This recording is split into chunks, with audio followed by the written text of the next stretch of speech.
Hello friends, welcome back to SSC smart classes. बहुत बहुत स्वागत करता हूं आपका एसएससी स्मार्ट क्लासेस में। एसएससी सीएचएसएल 2019 में अलग अलग शिफ्टों में जो ईडीएम एंड फ्रेजेस पूछे गए थे, सारे ईडीएम एंड फ्रेजेस मैं आपको इस वीडियो में बता रहा हूं। इसके साथ ही आपकी सीजीएल 2019 की टीयर 2 और टीयर 3 की बेस्ट प्रिपरेशन के लिए बहुत ही बेस्ट मैंने बुक्स बनाई हैं। ईडीएम एंड फ्रेजेस की 3 वोकैब्स की बुक और डिस्क्रिप्टिव बहुत ही डिस्काउंटेड प्राइस में। डिस्क्रिप्शन आप चेक कर लीजिए अगर आप लेना चाहते हैं। टीयर 3 तक वैलिड है, अदरवाइज वोकैब की बुक जो है वो सेपरेट मैं आपको प्रोवाइड कर रहा था। तो यहाँ पे आप देखिएगा, सबसे पहला है आपका action speaks louder than words. इसका मतलब है what you do reveal the real you. इसका मतलब action speaks louder than words, मतलब आप शब्दों से ज़्यादा जो चीज़ मायने रखती है वो है एक्शन, करके दिखाइए। कार्य ज़्यादा महत्वपूर्ण रखता है बजाय कि शब्दों के। उसके बाद देखिए स्टरअप पे होटनेट्स नेट, ये भी सारा जो है वो प्रीवियस ईयर के ही है। स्टरअप पे होटनेट, Stir up a hornet's nest provokes trouble. Up in arms, angry about something. A piece of cake, something very easy. A dime, a dozen, very common. Coach potato, lazy person. बहुत बार पूछा गया है ये coach potato वाला word. पिछली बार CGL 2018 में भी ये पूछा गया था, couch potato. A dime, a dozen, very common. Bite off more than one can chew, ये भी इडियम एंड फ्रेजेस जो है वो पूछा गया है, पुराना ही। To take on more than one can deal with, ठीक है। मतलब bite off more one can chew, बहुत ज़्यादा ले लेना, इतना काम संभलता नहीं है, उसे ज़्यादा अपने ऊपर बर्डन ले लेना। Life taking to a brick wall, life taking like talking to a brick wall, इसका मतलब है inattentive. Fit as a fiddle, healthy and strong. Next देखिएगा, get the hang of, learn how to use, that is known as the get the hang of.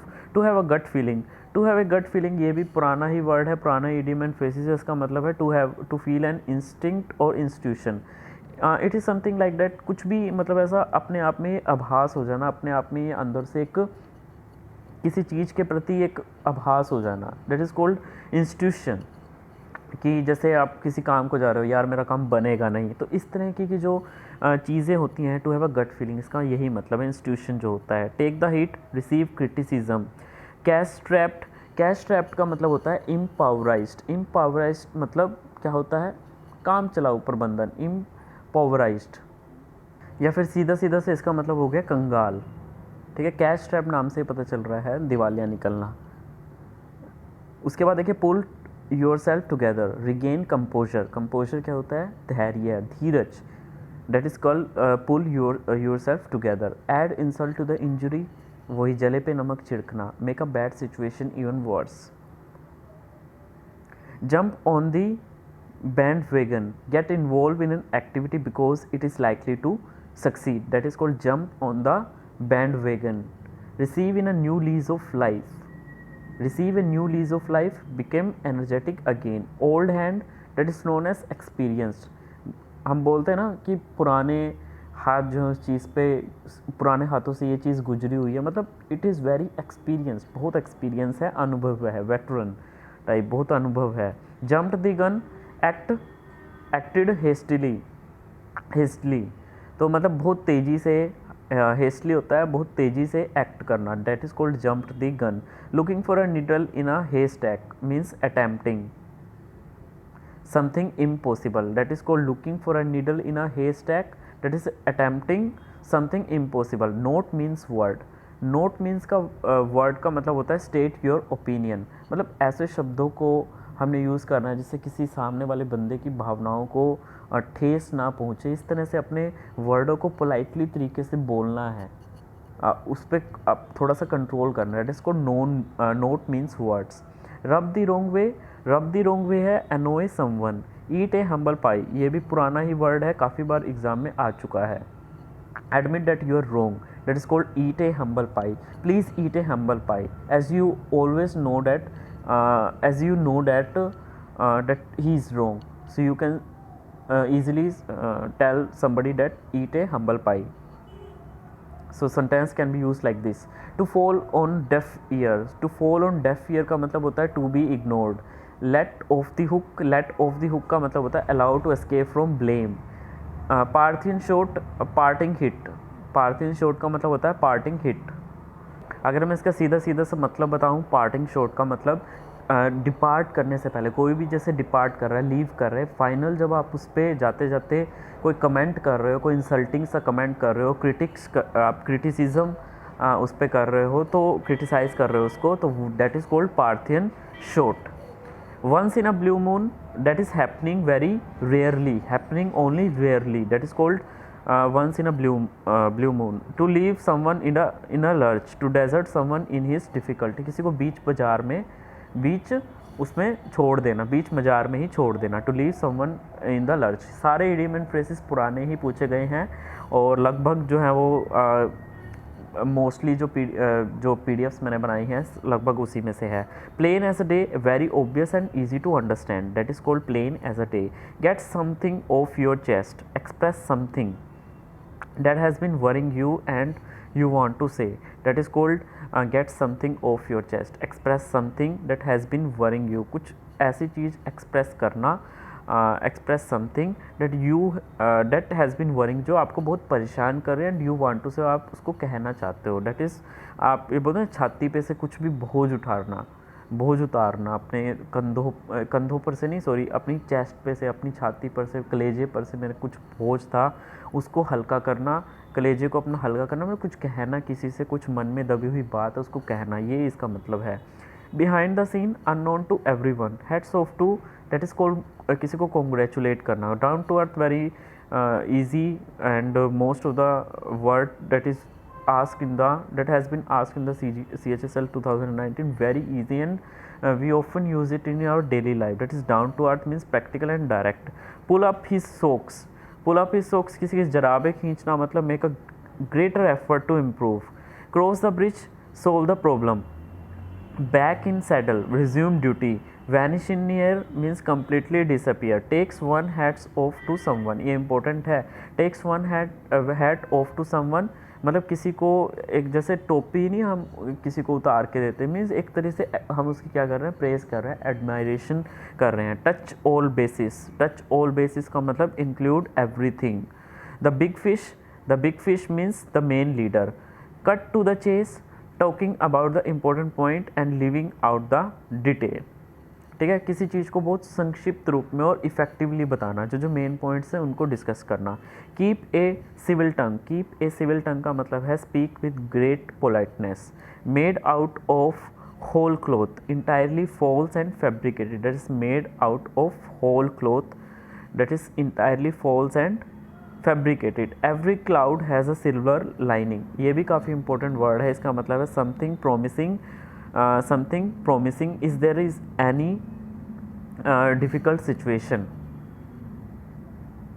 something promises there in any difficult situation, that is every cloud has a silver, मतलब कुछ ऐसी आशा की चीज़ें दिखाई देना, that is every cloud has a silver lining, ये भी मेरी पीडीएफ में से पूछा गया है।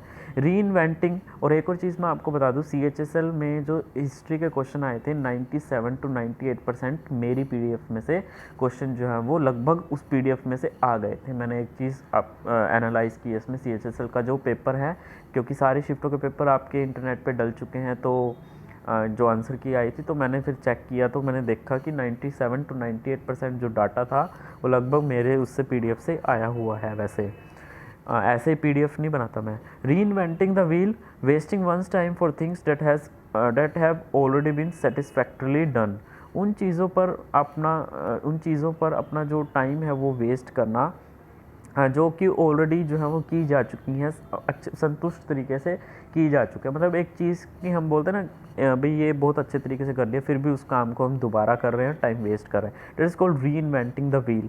फॉलिंग हेड ओवर हील्स का तो मतलब ये है किसी के प्यार में पड़ जाना डीपली। ठीक है, falling head over heels, that is falling करने की ज़रूरत नहीं है, हेड ओवर हील्स का भी मतलब यही होता है, falling deeply in love with someone. Neither fish nor fowl का मतलब होता है something which can neither be categorised easily nor be accepted be fittingly. Neither fish nor fowl, ये भी पीडीएफ में से पूछा गया था। Something which can neither be categorised easily, किसी को हम एकदम से उसको वर्गीकृत नहीं कर सकते, आसानी से उसको क्लासीफाई नहीं कर सकते। नॉर बी एक्सेप्टेड, बिफिटिंगली, और उसको हम एक तरीके से एक्सेप्ट भी नहीं कर सकते easily. In a dog confused and dazed, look before you leap, thinks carefully of the consequences. ठीक है, that is called look before you leap, think carefully of the consequence, परिणामों के बारे में बड़ी अच्छी तरीके से सोचना, डेट इज़ कॉल्ड थिंक आएगा ये, think carefully of the consequences. Chill out to calm out, look it to cool it to relax, go off the tangent, go off at a tangent का मतलब है change the subject immediately, change the subject immediately, एकदम से हम विषय change कर देते हैं। Look after, take care of, make beeline, go straight to, keep a stiff under lip, remains expressionless, looking for greener pastures, exploring new opportunities, to cost an arm and a leg, that is very expensive, flying off the handle, suddenly become enraged, enraged मतलब एकदम से क्रोधित हो जाना, गुस्सा उबल जाना, suddenly becoming enraged, slip on it, to wait before making a decision, keep your shirt on, to remain cool, take something with a pinch of salt, to believe only a part of something, to believe only part of something, कुछ हिस्से पर ही विश्वास होना, पूरी चीज़ पर विश्वास ना होना, पूरी कहानी पर, पूरी बात पर विश्वास ना होना, only a part of something पर आप ट्रस्ट कर रहे हो। Take something with a pinch of salt, full of sound and fury, merely loud and angry words but ineffective. ठीक है, that is called full of sound and fury, under the water, to be in low spirit, the straw that broke the camel's back, to be the last in a series of events, leading one to feel that it is intolerable। ठीक है, मतलब एक ऐसे event जिससे ऐसी series हो रही है आपके साथ, ऐसे इवेंट्स की सीरीज़ हो रही है, ठीक है, to be the last in ना, उसमें लास्ट होकर के ये फील करना कि अब और नहीं सह सकते, एक ऐसी एक्टिविटी जो आप पे कंटिन्यूसली एक टॉर्चर करे जा रही है, ऐसी इवेंट एक sequence wise. It was the last straw, the situation had become unbearable, upset someone's apple cart, doing something that fails someone's plan, come hell or high water, in spite of any obstacles, out of the bounds forbidden, keep up appearances to pretend to be happier or richer, so that to conceal the real situation, that is called keep up appearances, important word है, मतलब अपने आप को खुश रखने का और अमीर होने का दिखावा करना, ताकि आपकी जो एक रियल जो सिचुएशन है, अवस्था है, उसको आप छुपा सको। in the blink of eye, within a very short period. So these are all idiom and phrases that has been asked in SSC CHSL 2000 and Tier 1 examination. Hope ये आपको बहुत बेस्ट लगा होगा आज का सेशन, तो प्लीज़ लाइक और subscribe ज़रूर करके जाइएगा। और अगर आपको वोकैब्स की और इडियम एंड फ्रेजेस की बेस्ट बुक्स चाहिए, बुक्स, तो आप मेरे को जो है वो डिस्क्रिप्शन में चेक करके आप मेरे को मेल कर सकते हो। तब तक के लिए धन्यवाद, आपका दिन शुभ हो, जय हिंद।